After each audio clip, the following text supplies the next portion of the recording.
Masih bersama saya Anissa AE di novel Suami Rahasia. Sekarang udah part 24 loh. Siapa yang ketinggalan kemarin? Jangan lupa dibaca sampai tamat. Di part ini menceritakan tentang Sasa yang pingsan di sekolah gara-gara Pak Brahma. Kok bisa sih? Ya udah deh dibaca ya. Jangan lupa subscribe, like, komen, dan share ke teman kalian. Selamat membaca.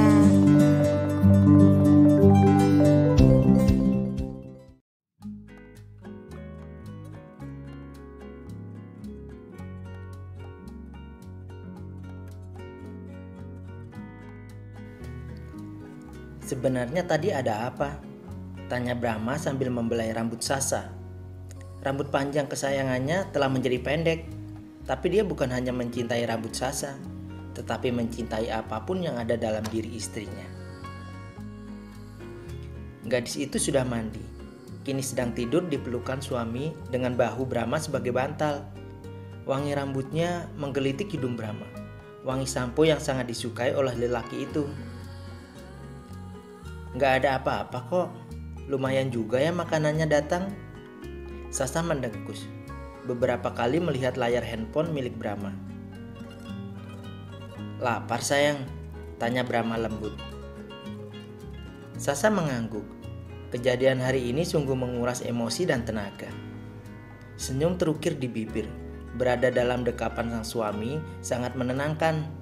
Semua rasa gundah yang ada di dalam hati pergi tak berbekas. Tunggu ya, kakak ke depan dulu. Brahma segera beringsut saat mendengar motor berhenti di depan rumah. Dengan cepat, Sasa pun mengikuti, tak ingin terlalu lama menunggu. Selesai mengisi perut dengan berbagai macam menu menggoda yang telah dipesan sang suami, gadis itu diajak Brahma ke salon langganan untuk merapikan rambut. Jelas tak mungkin ke sekolah dengan bentuk rambut yang tak beraturan. Pilih model rambut terbaik ya, ucap Brahma sambil menepuk bahu tukang potong rambut itu. Brahma tak ingin mengganggu proses potong rambut dengan tetap berada di tempat itu. Simba mengangguk sambil mengacungkan 2 jempol. 1 jam lagi bisa dijemput. Oke, jagain istriku baik-baik. Brahma mengusap rambut Sasa, lalu mencium pipinya dengan lembut. Sasa tersenyum saja ketika sang suami melakukan hal itu sebelum pergi. Hatinya tentu berbunga, apalagi tukang potong rambut melihatnya dengan pandangan iri. Duh, kayak pengantin baru aja nih si adik, ucap Simba sambil tersenyum. Iya emang pengantin baru kok mbak, dia suami saya, ucap Sasa cepat, tak ingin merahasiakan hubungannya lagi dengan Brahma. Brahma kembali ke mobil. Dikendarainya dengan kecepatan sedang. 1 jam sudah cukup untuk membuat perhitungan dengan Rio dan kawan-kawannya. Bukan Brahma namanya jika tidak bisa tahu apa yang terjadi dengan Sasa. Cari tahu apa yang terjadi dengan Sasa tadi di sekolah, ucap Brahma cepat saat teleponnya tersambung dengan anak buahnya tadi. Siap bos. Jangan lupa cari tahu siapa yang berani membuli istriku. Keluarga mereka juga. Aku gak suka ada yang main-main dengan keluargaku. Brahma menegaskan ucapannya agar anak buahnya mengerti apa yang dia inginkan. Dia langsung menutup telepon saat Sasa keluar dari kamar mandi dan tidur di bahunya. Tidak perlu menunggu lama, informasi tentang Rio sudah dia dapatkan. Brahma pun menyuruh anak buahnya membuntuti mereka dan memberi mereka pelajaran. Biarlah sang istri tak tahu apa-apa. Mungkin itu akan membuat Sasa lebih nyaman. Oh, jadi ini geng anak sekolah yang berani gangguin Sasa?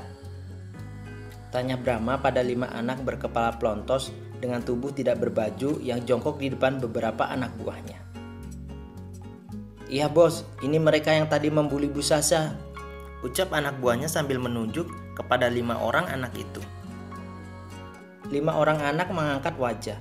Mereka tak menyangka bahwa Brahma akan membalas perbuatan itu. Kamu? Aku akan membalas perbuatan ini. Rio menggenggam tangan dengan mengepal. Tak menyangka jika ternyata Brahma akan membalas perlakuannya kepada Sasa. Kamu mau balas dengan kekuatan ayahmu? Memang kamu pikir aku tak tahu siapa kamu? Brahma tersenyum licik sambil tertawa. Aku bahkan bisa lebih kejam darimu. Akan kuhancurkan kamu. Ucap Rio tak mau kalah. Dia benar-benar malu dan tak bisa berkutik kali ini. Hanya mampu melakukan balas dendam. Jadi, siapa yang menyuruhmu? Tanya Brahma tajam sambil memandang Rio. Rio tak menjawab, malah meludah di sampingnya. Mau meludahi wajah Brahma juga tak akan sampai, karena lelaki itu berdiri jauh darinya, menjaga jarak agar tidak sampai mengotori tangannya. Masih kecil sudah jadi berandalan. Mau jadi apa kamu? Hah? Tanya Brahma sambil menggeleng. Jika tak ingat bahwa anak-anak yang berjongkok itu adalah muridnya, pasti sudah dihajar oleh anak buahnya. Daripada kamu yang menjadi guru rendahan, ucap Rio meremehkan. Kamu pikir kamu itu siapa? Masih anak ingusan. Ayahmu siapa? Dia cuma bawahan. Aku bisa membuat keluargamu hancur dalam sekejap. Mata Brahma memicing. Kali ini sang singa telah dibangunkan dari tidur. Sebelum berangkat ke tempat itu, Brahma sudah mencari tahu siapa mereka, bahkan sampai pada keluarga mereka.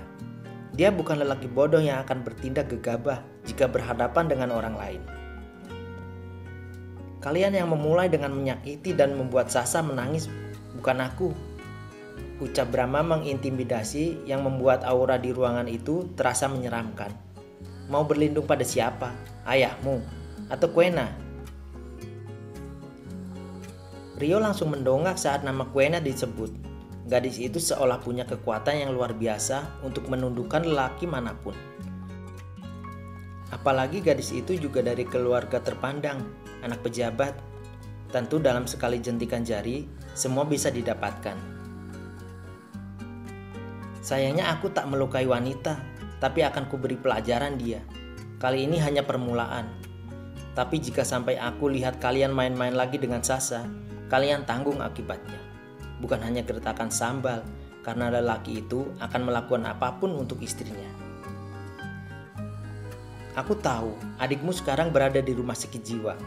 Bahkan aku juga tahu jika perusahaan ayahmu sudah bangkrut. Ucap Brahma sambil menunjuk ke arah lelaki lain, lalu ke arah lelaki sebelahnya. Kamu juga, apa perlu kuucapkan di sini siapa sebenarnya ibumu?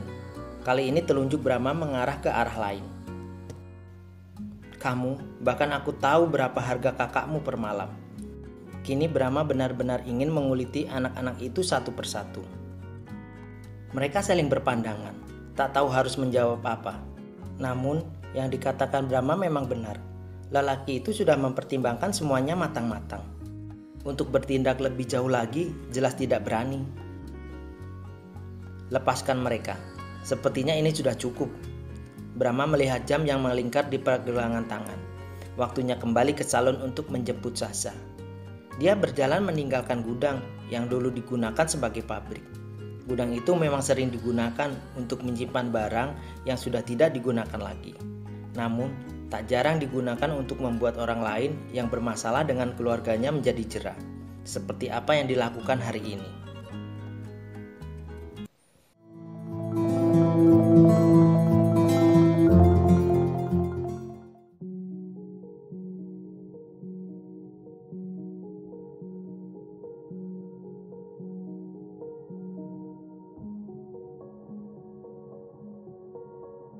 Langkah Brahma tertahan di depan pintu salon.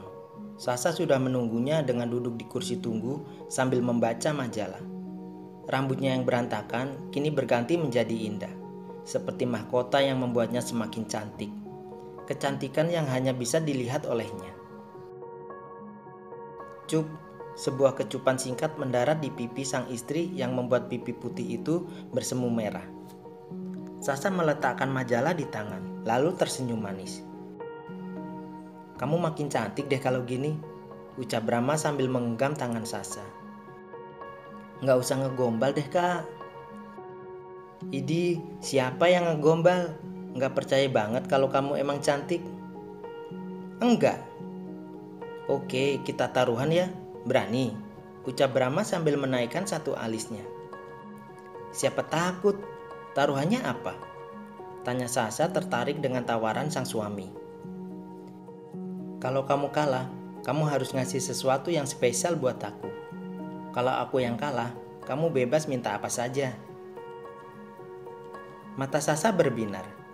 Kesempatan yang tak akan pernah dia lewatkan. Siapa sih lelaki bodoh yang akan menyukai cewek cupu seperti dirinya? Mungkin mata Brahma yang kurang awas hingga bisa berkata bahwa dia cantik. Dia yakin bahwa kali ini akan menang dari sang suami. Kita ke optik ya sekarang. Softline punyamu kemarin kan ketinggalan di rumah. Nggak beli kacamata aja? Kan lebih hemat. Tanya Sasa dengan mata sedikit memicing karena penglihatannya agak terganggu.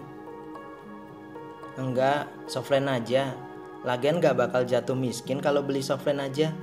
Brahma berjalan lebih dulu ke arah kasir.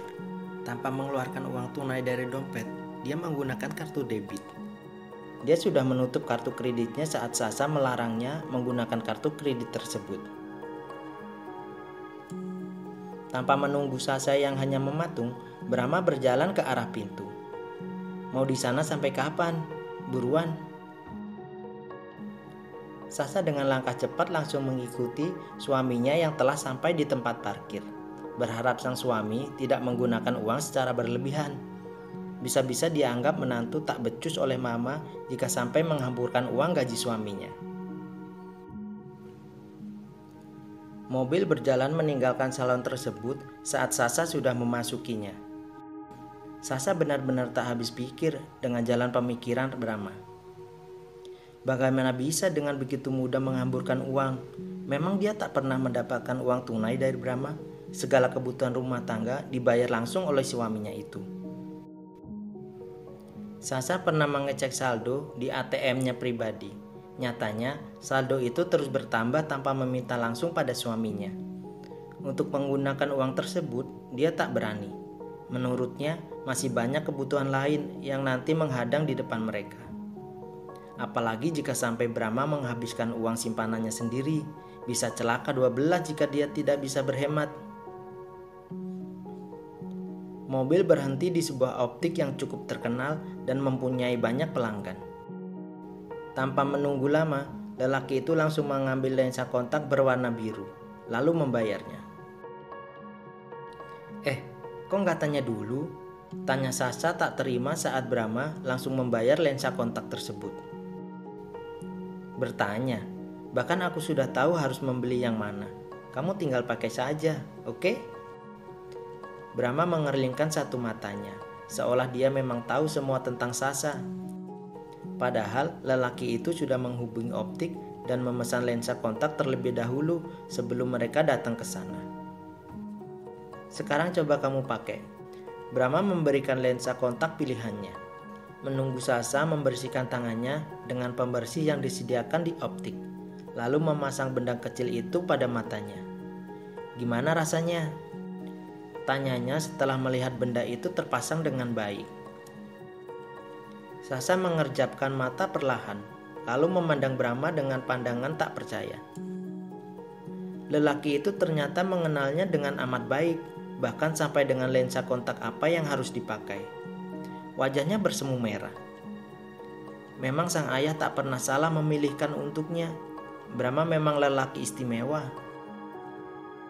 Makasih kakak. Ternyata kakak ngerti banget sama Sasa. Suami terbaik deh. Love you. Sasa memeluk suaminya dengan erat. Banyak orang tuh malu diliatin, bisik Brahma di telinga sang istri. Wajahnya memerah. Belum pernah dia dipeluk seerat ini. Biasanya dia yang membuat sang istri merona. Sekarang ternyata kebalikannya. Biar orang tahu kalau lelaki tampan di depan Sasa ini adalah suami Sasa. Suami terbaik yang Sasa miliki. Sasa makin mempererat pelukan, mencium parfum sang suami yang telah menjadi candu.